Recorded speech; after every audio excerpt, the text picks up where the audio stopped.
वफाकी वज़ीर इत्तलात फवाद चौधरी काबीना इजलास के बाद मीडिया ब्रीफिंग दे रहे हैं। उसके ऊपर हमारी जो एक बड़ी कंसिस्टेंट पोजीशन है वो चली आ रही है और हम ये समझते हैं कि जब तक आप इलेक्शन का सिस्टम जो है उसको हम एक शफाफ नहीं कर लेते, पाकिस्तान में जमहूरियत का जो एक जिसके ऊपर जो एतराज़ात है इलेक्शन पे, उसका ख़त्म होना बहुत ज़रूरी है और उसी सिलसिले में हम आगे बढ़ना चाह रहे हैं। उसके बाद जो काबीना को ब्रीफिंग दी गई उसमें जो अशिया की जो इस वक्त तकाबली अशिया ज़रूरी अशिया की जो तकाबुल है वो किया गया है। उसमें एक तो हम तकाबुल करते हैं पिछले हफ्तों के साथ और अब हमने साथ सिलसिला ये भी किया है कि जो रीजनल ममालिक हैं, रीजनल ममालिक से हमारी मुराद ये है कि हिंदुस्तान, बांग्लादेश और अफगानिस्तान और अगले हफ्ते से शायद श्रीलंका भी इसमें शामिल हो जाएगा, इन ममालिक से तकाबुल करते हैं हम अपनी अशिया का। और आज भी जो सूरत हाल जो है वो पेश की गई उसमें ये बताया गया है कि जो हमारी पाकिस्तान में जो बुनियादी अशिया है वो इस रीजन में अब भी सबसे ज़्यादा जो है वो सस्ती हैं। तेल जो है वो पाकिस्तान, जो तेल जहाँ पे पैदा नहीं होता उन ममालिक में पाकिस्तान में तेल इस वक्त सबसे ज़्यादा जो है वो सस्ता है। और जिस तरीके से इस वक्त कीमतें ऊपर जा रही हैं उनमें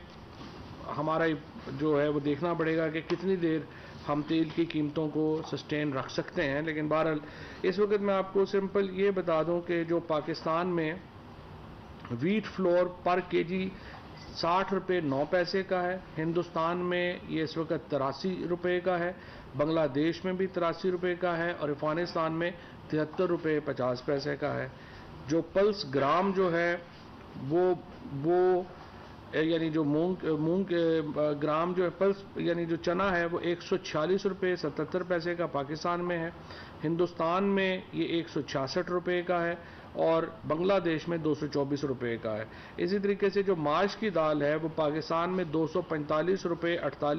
245 रुपये 84 पैसे की है पर केजी, हिंदुस्तान में ये 244 रुपये की है, बांग्लादेश में ये 334 रुपये की है और अफगानिस्तान में 214 रुपये की है। इसी तरीके से जो प्याज है वो पाकिस्तान में 47 रुपये 14 पैसे का आ रहा है इस वक्त 1 केजी, हिंदुस्तान में 95 रुपये का है और बांग्लादेश में 121 रुपये का। चिकन जो है वो पाकिस्तान में 254 रुपये 92 पैसे का है, जबकि हिंदुस्तान में इस वक्त 438 रुपये का है पर केजी और इसी तरह बांग्लादेश में 324 रुपये का है। पेट्रोल जो है वो इस वक्त पाकिस्तान में 138 रुपये 73 पैसे का है, हिंदुस्तान में 258 रुपये का है और बांग्लादेश में 180 रुपये का है। तो ये आपको सिर्फ बताने के लिए कि इस वक्त हमारी रीजन में, और ये वो ममालिक हैं जहाँ पे गुर्बत की शरह भी अभी जो वर्ल्ड बैंक ने रिपोर्ट की उन दोनों में ये पता चला कि वो हमसे ज़्यादा है। तो गुर्बत की शरह भी हमसे ज़्यादा है और कीमतें भी आप देख रहे हैं कि वो वहाँ पे कितनी ज़्यादा है। अच्छा, जो इस वक्त जो प्राइमरी प्रॉब्लम आ रहा है वो ये आ रहा है कि जो पंजाब और सिंध की जो कीमतें हैं उनमें बड़ा फ़र्क है। वीट फ्लोर जो है वो रावलपिंडी में इस वक्त 1100 रुपये का मिल रहा है और कराची में ये 1470 रुपये का बैग है 20 केजी का। रावलपिंडी में इस वक्त 1100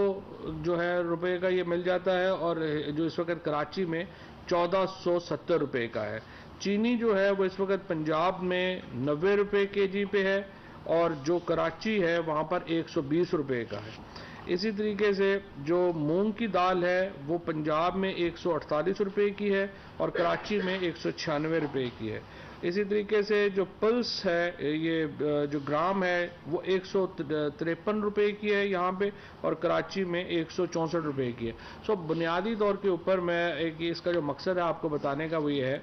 कि मसला ये हो रहा है कि जो सिंध की हुकूमत है उसने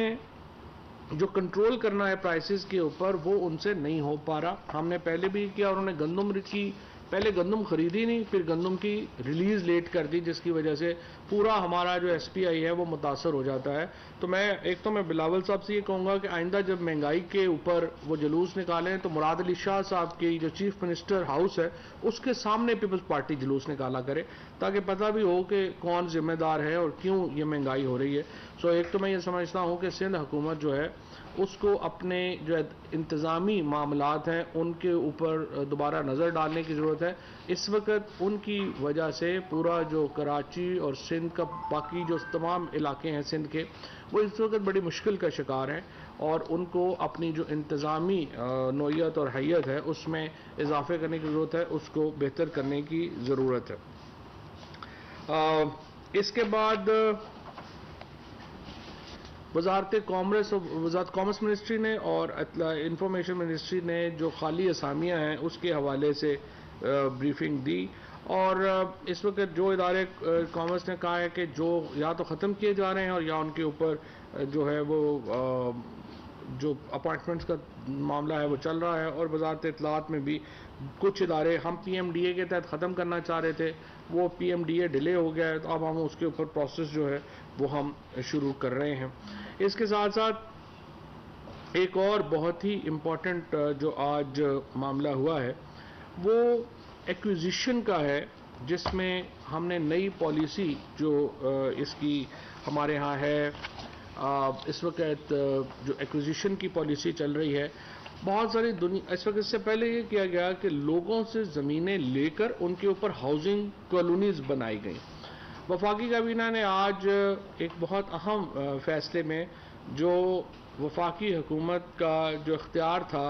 कि वो लैंड एक्वायर कर सकते हैं हाउसिंग सोसाइटीज़ बनाने के लिए, वो उसको ख़त्म कर दिया है और अब वफाकी हुकूमत लैंड एक्विजिशन नहीं करेगी हाउसिंग सोसाइटीज़ बनाने के लिए, क्योंकि ये कोई तुक नहीं बनती कि आप लोगों से ज़मीनें छीनते फिरें हाउसिंग सोसाइटीज़ बनाने के लिए, लिहाजा इसको रोक दिया गया है। इसके साथ साथ वज़ीर आज़म पैकेज, इसके तहत दो प्लॉट्स जो हैं वो बहुत सारे लोगों ने लिए हैं और वज़ीर आज़म साहब ने, मैं आपको यहाँ पे याद दिलाना चाहता हूँ कि उन्होंने अपने डिस्क्रिशनरी जो पैसा जो वज़ीर आज़म के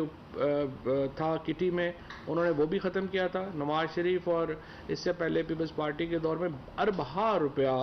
जो वज़ीर आज़म हैं उन्होंने अपनी डिस्क्रिशनरी या सवाबदीदी फ़ंड के नाम के ऊपर जो है वो लोगों में डोल आउट किया था। इमरान खान ने 1 रुपया भी अपनी सवाबदीदी फ़ंड से जो है वो नहीं लिया, ना ही कहीं खर्च किया और अब उन्होंने अपनी जो मुकम्मल तौर के ऊपर, यानी एक ये पहले डिफेक्टो तो हम पहले ही इसके ऊपर चल रहे थे, अब उन्होंने कानूनी तौर के ऊपर भी वज़ीर आज़म पैकेज जो है वो ख़त्म कर दिया है। लिहाजा किसी भी शख्स को अब जो प्लॉट्स हैं वो वज़ीर आज़म नहीं दे सकेगा। और इसके साथ साथ एक और अहम जो फैसला है उसके तहत ये फैसला किया गया है कि वफाकी हुकूमत जो है वो उसके जो एम्प्लॉयज़ हैं सिर्फ वो ही FGHA लिमिटेड के जो अकाउंट है, यानी फेडरल गवर्नमेंट हाउसिंग अथॉरिटी की जो प्रोग्राम्स हैं उसमें सिर्फ फेडरल गवर्नमेंट के जो एम्प्लॉयज़ हैं उनका हिस्सा होगा और वज़ीर आज़म, काबीना और दीगर तमाम लोगों की जो डिस्क्रेशन है कि जिसके तहत वो मुख्तलिफ लोगों को प्लॉट बांटते थे वो ख़त्म कर दी गई है। इसी के साथ साथ काबीना ने जो तमाम इदारे हैं और जो तमाम हमारे इसके ऊपर जो प्लॉट्स जिस तरीके से बांटे गए हैं उसके ऊपर तशवीश का इजहार किया है और इसके साथ एक जो कमेटी बनाई गई है जो इस्टेब्लिशमेंट, फाइनेंस और हाउसिंग के मिनिस्ट्रीज़ के ऊपर मुश्तमिल होगी, जिसका काम ये होगा कि वो एक पॉलिसी क्रिएट करेगी कि जिस तरह से हमारे जो दिफाई इदारे हैं उनके अंदर जो ऑफिसर्स रिटायर होते हैं उनको एक बाकायदा निज़ाम के ज़रिए प्लॉट्स मिलते हैं और वो उनकी जो नौकरी है उसकी पर्क्स हैं, उनका हिस्सा होते हैं। तो इधर यहाँ पे जो ब्यूरोक्रेसी है यहाँ पर कोई किसी का उस तरह के असूल वज़ा नहीं है और हम देखते हैं कि बंदर बांट होती है और जो हुकूमत के मंजूर नज़र अफसरान हैं उनको प्लॉट्स मिलते हैं, जो मंजूर नज़र अफसरान नहीं हैं उनको नहीं मिलते हैं। लिहाजा इसके ऊपर वो जायज़ा लेंगे और डिफेंस की जो पॉलिसी है उसको इनकॉर्पोरेट करेंगे और एक मुनज़्ज़म तरीके से जो अलॉटमेंट्स हैं इस हाउसिंग की उनको जो है वो देखा जाएगा। अब ये तीनों जो कमेटीज़ हैं वो इसको देखेंगी। इसके साथ काबीना ने एक और जो फैसला किया है कि जो लग्जरी कार्स, जिनको पुरानी जो गाड़ियां थीं जिनको विंटेज कार कहा जाता है, तारीखी कार,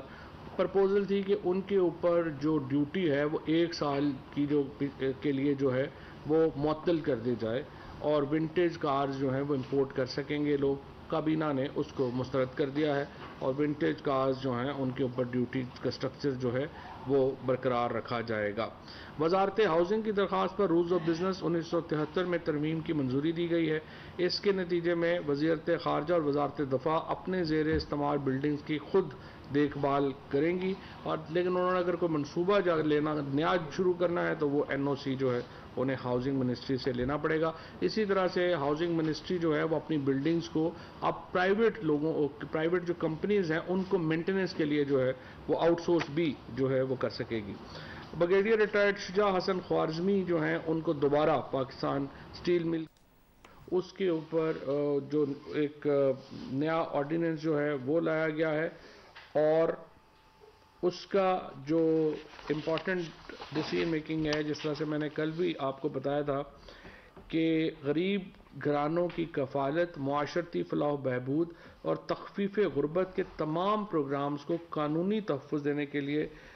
काबीना ने एहसास ऑर्डिनेंस 2021 की मंजूरी दी है। कल इंशाअल्लाह वज़ीर आज़म कौम से ख़ताब करेंगे और जो मुल्की मईशत से मुतल्लिक अहम फ़ैसले हैं उन पर कौम को एतमाद में लेंगे, और उसके साथ साथ एक बहुत बड़ा रिलीफ पैकेज जो है वो वज़ीर आज़म इंशाअल्लाह अनाउंस करने जा रहे हैं। उसके ऊपर आज जो एहसास प्रोग्राम की भी मंजूरी दी गई है, और इंशाअल्लाह मुल्क की बहुत बड़ी आबादी जो है 53% आबादी जो है वो इससे मुस्तफ़ीद होगी, और हम ये समझते हैं कि ये इतना बड़ा रिलीफ पैकेज इससे पहले पाकिस्तान की तारीख़ में कभी नहीं दिया गया। डॉक्टर अनायत हुसैन साहब को डिप्टी गवर्नर स्टेट बैंक तैनात किया गया है, और इसी तरीके से नर्सिंग काउंसिल की इंतज़ामी अमूर में बेहतरी लाने के लिए काबीना ने पाकिस्तान नर्सिंग काउंसिल एक्ट में तरमीम की मंजूरी दी है। जी ये थे जी आज के जी रिजवान। वफाकी वज़ीर इत्तलात फवाद चौधरी काबीना इजलास के बाद मीडिया ब्रीफिंग दे रहे हैं।